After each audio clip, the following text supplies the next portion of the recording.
जगन्नाथपुरी में कथा हुई, वहां पर भी इतनी उत्तम व्यवस्था सबकी, रहने खाने पीने की। हमारा भी बड़ा आनंद का, सुबह कथा होती थी, शाम को दर्शन होते थे, खूब आनंद होता था।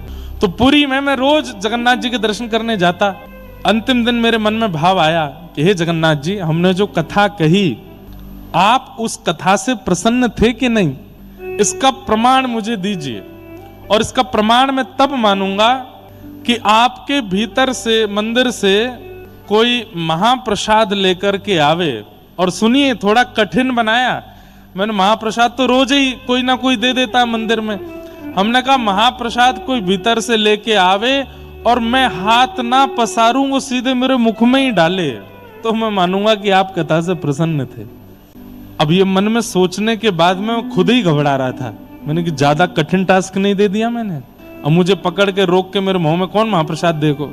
और आप विश्वास नहीं मानेंगे, शायद इनको देवी भैया को याद होगा, अंदर सामने हम दर्शन कर रहे थे और मैं प्रणाम करके नीचे झुक करके जैसे उठा तो एक महाप्रसाद में, एक महाप्रसाद का स्वरूप होता है जिसमें दालचीनी पड़ी होती है और मीठा भात होता है, कानी का।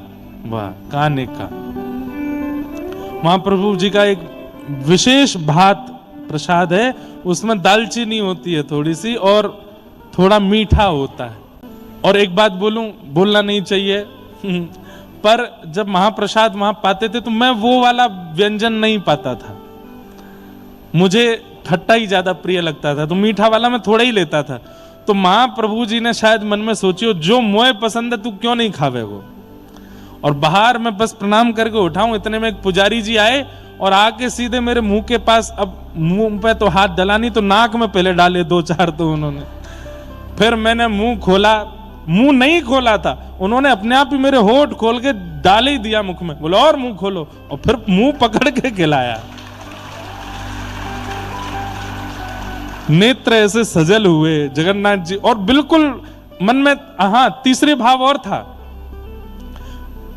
अगर आप हमारी कथा से प्रसन्न हुए हैं महाप्रभु जी, तो भीतर से महाप्रसाद लेकर के आवेंगे, मैं हाथ नहीं फैलाऊंगा, वो अपने आप पवाएंगे। और दूसरी बात मन में रखी थी कि महाप्रसाद मुख में और नेत्रों के आगे जगन्नाथ जी होने चाहिए, तब मैं मानूं कि आप राजी हो, आप प्रसन्न हो।